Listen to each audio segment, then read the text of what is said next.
Good afternoon सभी भाई बहन और माँ बाबा जितने भी हैं और मेरे जितने फ्रेंड्स हैं। तो मैं बताने जा रही हूँ पवित्र बाइबल के बारे में। तो आप लोग मन ध्यान से सुने और उसको नोटिस करें कि इस वचन में है क्या। तो मैं बोलने जा रही थी जो हमारे पवित्र बाइबल में जो स्टार्टिंग में है वो है उत्पत्ति ग्रंथ है।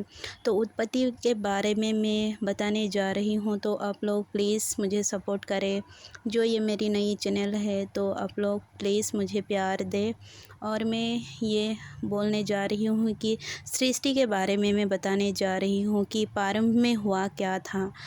और विश्व और मानव जाति के उत्पत्ति के बारे में मैं बताने जा रही हूँ। तो आप लोग अच्छा से सुने और ध्यान करें।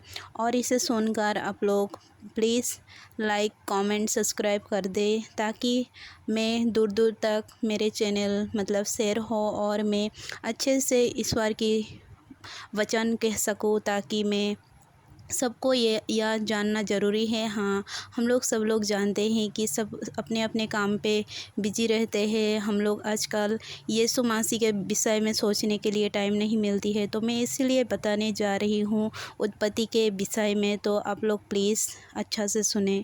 तो मैं बताने जा रही हूँ अध्याय 1 वचन 1 से लेकर मैं बताने जा रही हूँ 19 तक।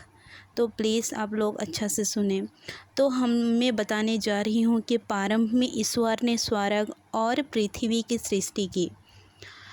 पृथ्वी उजाड़ और सुनसान थी, अथाह गर्त पर अंधकार छाया हुआ था और ईश्वर का आत्मा सागर पर विचरता था। ईश्वर ने कहा, प्रकाश हो जाए, और प्रकाश हो गया। ईश्वर को प्रकाश अच्छा लगा और उसने प्रकाश और अंधकार को अलग कर दिया। ईश्वर ने प्रकाश का नाम दिन रखा और अंधकार का नाम रात। संध्या हुए और फिर भोर हुआ, यह पहला दिन था। प्लीज़ आप लोग अच्छा से सुनिएगा। ईश्वर ने कहा, पानी के बीच एक छत बन जाए जो पानी को पानी से अलग कर दे, और ऐसा ही हुआ।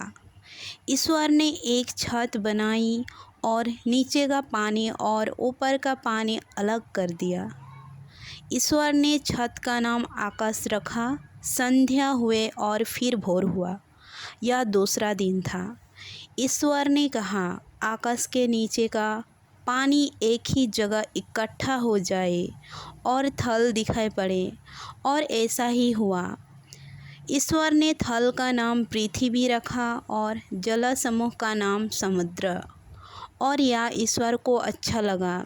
ईश्वर ने कहा, पृथ्वी पर हरियाली लहलाए, बीजदार पौधे और फलदार पेड़ उत्पन्न हो जाए, जो अपनी अपनी जाति के अनुसार बीजदार फल लाए। और ऐसा ही हुआ। पृथ्वी पर हरियाली उगाने लगी, अपनी अपनी जाति के अनुसार बीज पैदा करने लगे, पौधे और बीजदार फल देने वाले पेड़, और यह ईश्वर को अच्छा लगा। संध्या हुए और फिर भोर हुआ, यह तीसरा दिन था। ईश्वर ने कहा, दिन और रात को अलग कर देने के लिए आकाश में नक्षत्र हो, उनके सहारे पर्व निर्धारित किए जाएं और दिनों तथा वर्षों की गिनती हो। वे पृथ्वी को प्रकाश देने के लिए आकाश में जगमगाते रहे, और ऐसा ही हुआ। ईश्वर ने 2 प्रधान नक्षत्र बनाए, दिन के लिए एक बड़ा और रात के लिए एक छोटा, 7-7 तारे भी। ईश्वर ने उनको आकाश में रख दिया, जिससे वे पृथ्वी को प्रकाश दे, दिन और रात को नियंत्रण करे, और प्रकाश तथा अंधकार को अलग कर दे। और यह ईश्वर को अच्छा लगा। संध्या हुए और फिर भोर हुआ, यह चौथा दिन था। ईश्वर ने कहा, पानी जीव जंतुओं से भर जाए और आकाश के नीचे पृथ्वी के पक्षी उड़ने लगे। ईश्वर ने मकर और नाना प्रकार के जीव जंतुओं की सृष्टि की जो पानी में भरे हुए हैं, और उसने नाना प्रकार के पक्षियों को भी सृष्टि की, और यह ईश्वर को अच्छा लगा।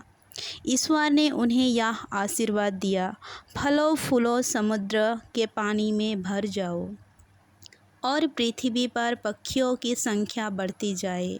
संध्या हुए और फिर भोर हुआ। यह 5वां दिन था। ईश्वर ने कहा, पृथ्वी नाना प्रकार के घरेलू, जमीन पर रेंगने वाले और जंगली जीव जंतुओं को पैदा करे, और ऐसा ही हुआ। ईश्वर ने नाना प्रकार के जंगली, घरेलू और जमीन पर रेंगने वाले जीव जंतुओं को बनाया, और यह ईश्वर को अच्छा लगा। ईश्वर ने कहा, हम मनुष्य को अपना प्रतिरूप बनाएं, वह हमारे सदृश हो। वह समुद्र की मछलियों, आकाश के पक्षियों, घरेलू और जंगली जानवरों और ज़मीन पर रेंगने वाले सब जीव जंतुओं पर शासन करे। ईश्वर ने मनुष्य को अपना प्रतिरूप बनाया।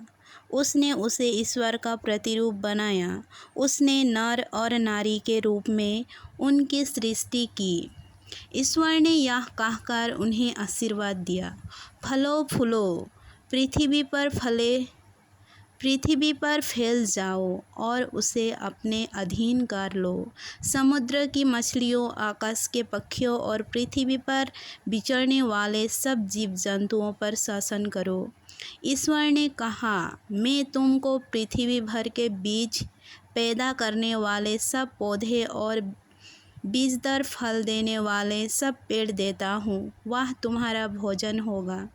मैं सब जंगली जानवरों को, आकाश के सब पक्षियों को, पृथ्वी पर विचरने वाले जीव जंतुओं को उनके भोजन के लिए पौधे की हरियाली देता हूँ। और ऐसा ही हुआ। ईश्वर ने अपने द्वारा बनाया हुआ सब कुछ देखकर और यह उसको अच्छा लगा। संध्या हुए और फिर भोर हुआ। यह 6वां दिन था।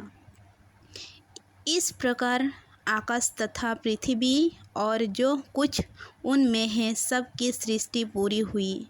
7वें दिन ईश्वर का किया हुआ कार्य समाप्त हुआ। उसने अपना समस्त कार्य समाप्त कर 7वें दिन विश्राम किया। ईश्वर ने 7वें दिन को आशीर्वाद दिया और उसे पवित्र माना, क्योंकि उस दिन उसने सृष्टि का समस्त कार्य समाप्त कर विश्राम किया था। यह है आकाश और पृथ्वी की उत्पत्ति का वृत्तांत। तो सबों को यीशु की महिमा हो, यीशु को धन्यवाद। तो मैं इतना ही बोला। तो मैं अगले वीडियोस में, मतलब अगले रिकॉर्डिंग में मैं बताऊंगी जब मैंने पद संख्या 1 से 19 तक बोला था, लेकिन मैंने वो 19 नहीं, पद संख्या 1 अध्याय 2 के वचन 4 में ख़त्म की है। तो मैं अगले रिकॉर्डिंग में मैं बताऊंगी कि इसका पूरा मतलब A to Z क्या है क्या नहीं, मैं सब फाइनली बता दूंगी। तो आप लोग सब लोग अच्छा से रहे प्लीज़, अपना अपना काम करें।